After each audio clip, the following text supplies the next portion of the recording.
Well, howdy folks. Welcome back to another Out of Spec Renew video, and today you join me here with this Kia EV9 battery that we're going to take apart.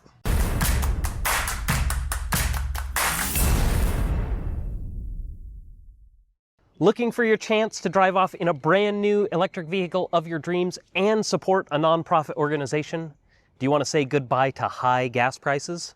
One of the best nonprofits fighting for clean energy just launched their 8th annual EV raffle for the planet, and there are going to be 3 winners. So here are 3 reasons why you should grab a ticket right now to support our friends at the CCAN Action Fund. Reason number 1, amazing prizes. The first prize winner will get to choose to build an adventurous Rivian, a luxurious Lucid, or an iconic Porsche EV up to a value of $115,000. The second prize winner will get to choose from the highly anticipated Rivian R2, the Vintage Vibes Volkswagen ID Buzz, or the Hyundai Ioniq line. And the third prize winner will get a revamped Chevy Bolt. The group also covers state and federal taxes as well.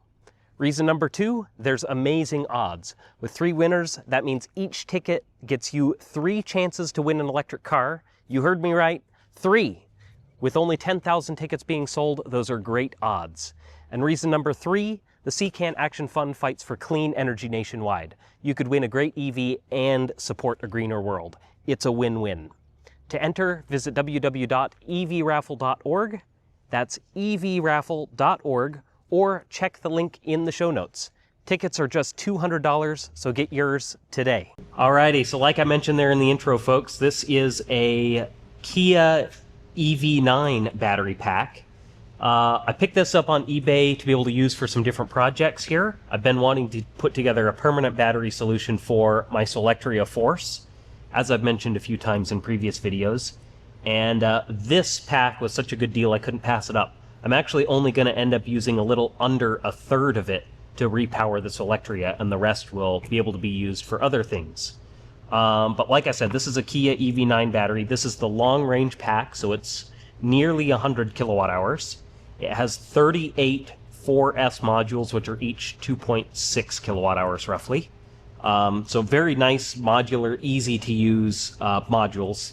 I don't know the exact dimensions on them, but they're going to be roughly a brick about that size. So easy to repackage into whatever kind of configuration you want, which is one of the reasons why I picked this pack.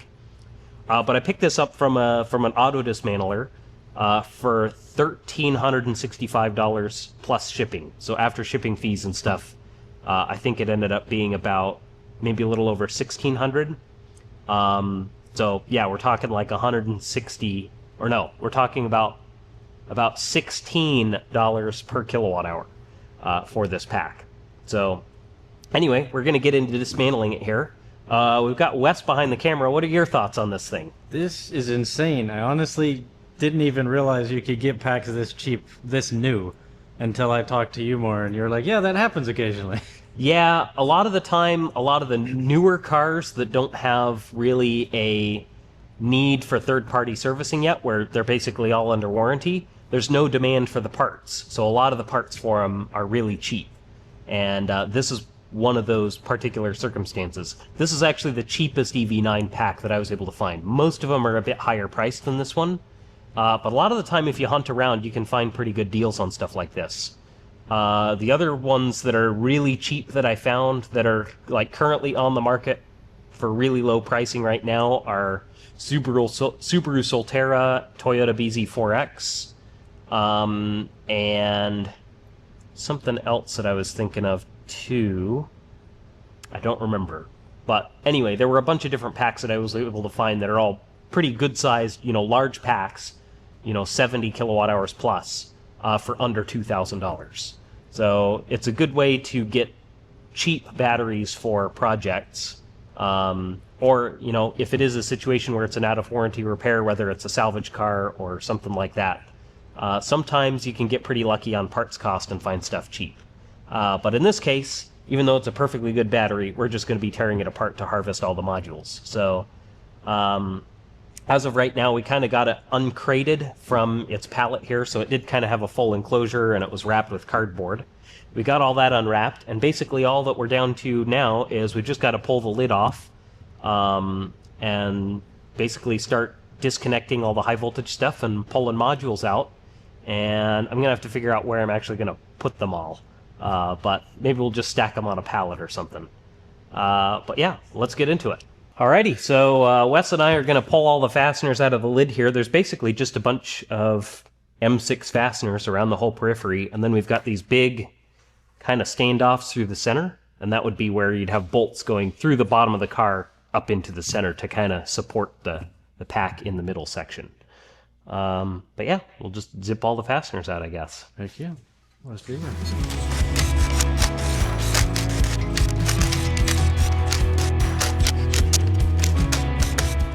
Bingo. Sweet. All the fasteners removed, I guess. And then I think, yeah, this just has a gasket, so the whole lid should just pull off real easy. Just kind of prise up. I think if we just grab, if you want to grab that. Oh, we got one nut over there that got missed. Where? Oh, this is, it's camouflaged. Yeah.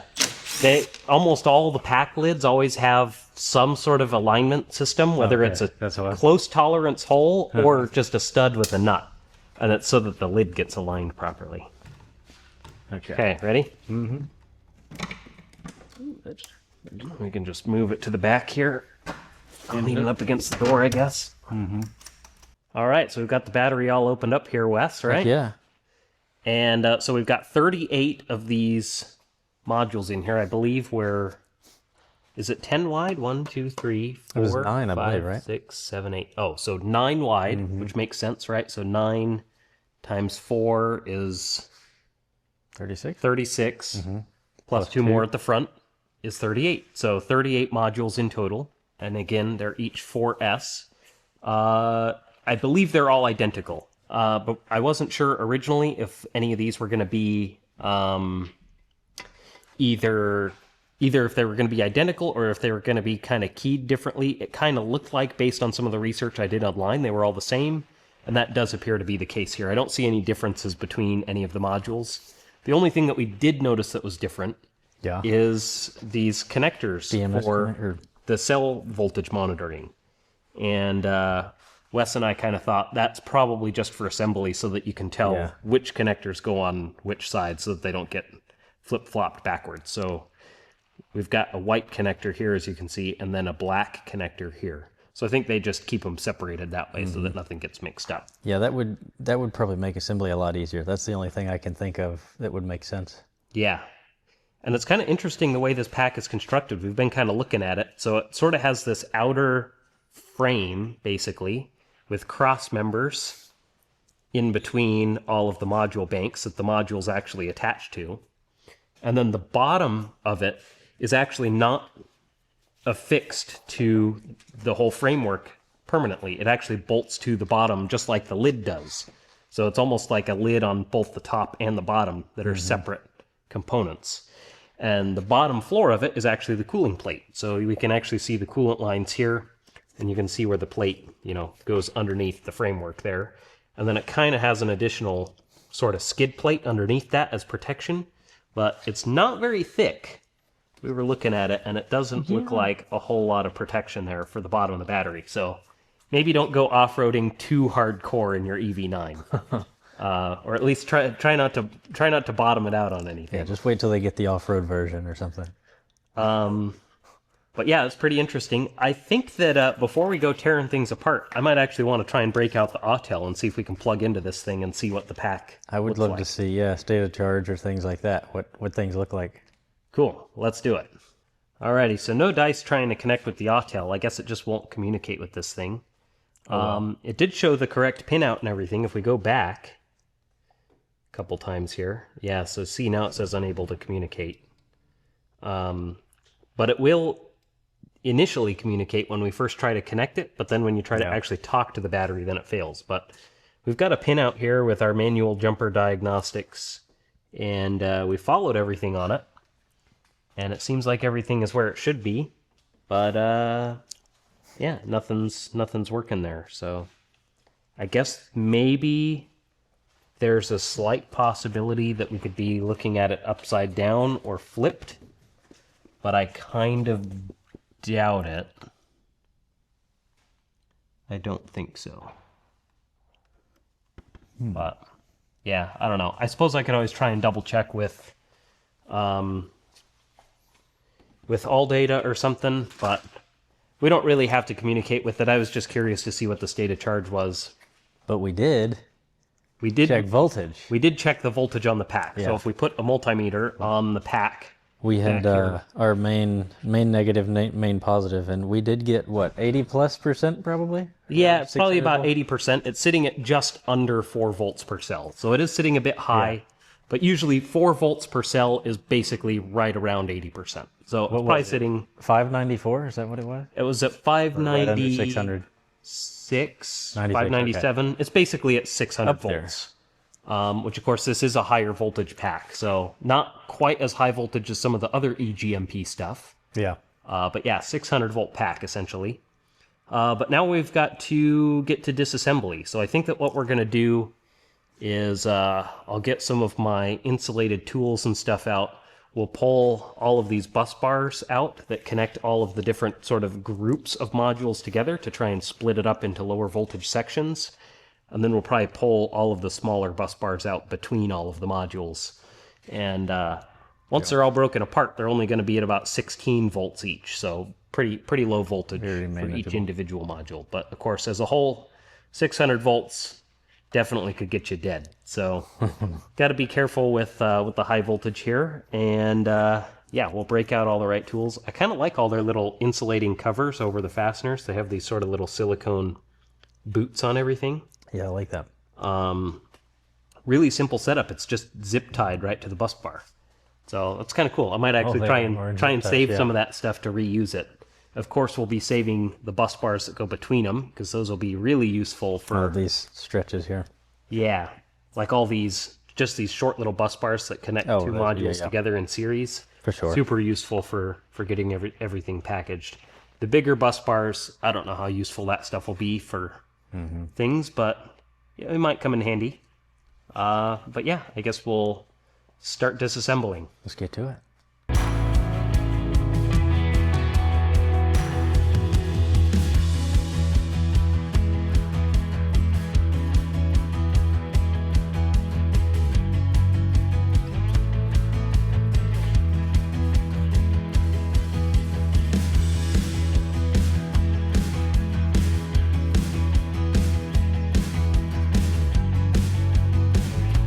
Alrighty, so we got all of our electrical connections undone, so all of the modules are separated into their little individual sections. Each one of these is only 16 volts, so that's a pretty safe low voltage, not enough that it could shock you. You can literally stick your fingers on 16 volts and it's not going to hurt you. So we can do away with the high voltage insulated tools and stuff at this point. But now we have to remove all of the modules. So we need to unplug all of our connections here. That's probably going to be the first order of business because we don't want wiring getting caught up on our tools when we're trying to get stuff out and cause any shorts. So we'll unplug all that stuff. I'm going to harvest all the harnesses because we want to be able to reuse all of the connectors on these. And then we have to remove the modules. So the way that all these go in here is they're all kind of nested on top of each other. So if we look right here, you can see this has a tab on it where you'd have a bolt that goes through. Wherever I can find a bolt, there's a bolt.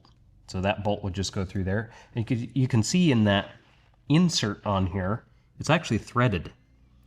And it's threaded so that you can put this other bolt through this upper one into the bottom one to lock these two together. And that kind of acts like a spacer, but it's actually hollow.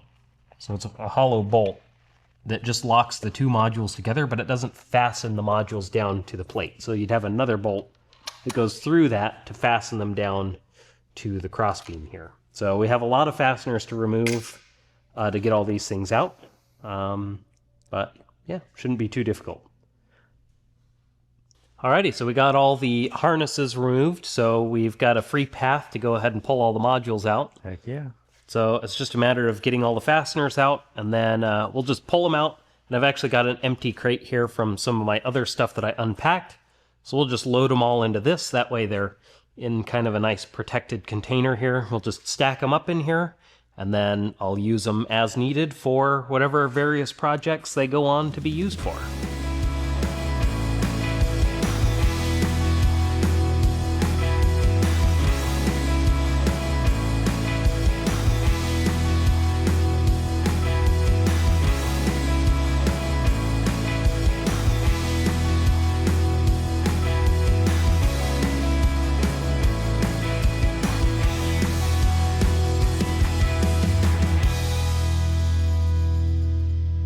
Alrighty, folks.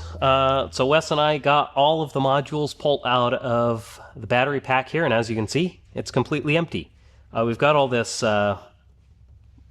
heat transfer material. It's kind of like a, I don't know how to describe it. It's not really sticky. It's just like, it's like kind of Play-Doh consistency. Like a Play-Doh rubber. Yeah, it's like kind of rubbery, soft, Weird. pliable stuff. But anyway, that's what all the cells sit on to do the heat transfer, and then the bottom of the pack, of course, is just a big heat transfer plate, so that's how they do the cooling on these. But yeah, we pretty much got most everything out that I want to get out. There's a couple of other just little things. We've got these little standoffs that were on the ends of a bunch of the module stacks, so I'll probably salvage all of those so that they can be reused. And then there's just a few other miscellaneous things. We've got, you know, our contactor box there. Probably not super useful, but the contactors might be able to be reused. We also have all these little electronic modules that are for the cell balancing. They probably have very little to no value, at least at this point in time, just because all these cars are under warranty. But I might just pull them out and stick them on the shelf just to save them, and that way they don't just become e-waste and get thrown away. I don't know if they'll ever actually be used for anything. But yeah, the way the BMS system in this works is it has sort of the master BMS control unit over here, and then it communicates with all of the other units via either serial or CAN bus or something like that. I don't know off the top of my head exactly how Hyundai does their system. But yeah, we went ahead and we got all of the modules loaded up in this big crate here. So we've got a big crate full of EV9 modules. So I'll end up using 11 of these for my Solectria Force. I think I pretty much have all the parts together to start putting something together for that. So I'll probably start on that here in the very near future. And you guys will be able to see that. And then the rest of the modules, there's going to be an additional 27 modules left over, which is plenty enough to repower something else. We've got lots of first generation Toyota RAV4 EVs, Ford Ranger EV, the S10s, all the stuff from the Bonnie collection in Tennessee, plus a couple of other RAV4s and whatnot. So potentially the rest of these could go on to repower one of those or some other fun project. And then as far as what else is left here, we've got the case of the battery, which probably has very little value other than just as scrap. It is just a big chunk of aluminum. Maybe the bottom plate could be reused if someone has bottomed out their EV9, on, road debris or going over a curb or whatever the case may be. It's not that uncommon for stuff like that to happen. I actually literally just got an email this morning from somebody with a Mini Cooper SE that happened to, which potentially you might get to see a video on that in the future. We'll see if they end up deciding to bring it in, but apparently the Mini dealer was quoting them $7,500 to replace the case for the battery, which sounds like a lot, but it's also a lot of labor, so it certainly would be pretty expensive. And I actually tried to find a battery for that, and the batteries for the Minis are surprisingly not cheap. It's actually about $10,000 for a used one. So probably best off to try and do a repair on it, fix up the case, or rather replace the bottom plate of the case. But of course that means you have to take the pack apart and literally transfer everything from one case to another. So probably would be a big job. So we'll see if that ends up happening. But in any case, I think that's pretty much it for this project here today. So as always, thanks for watching.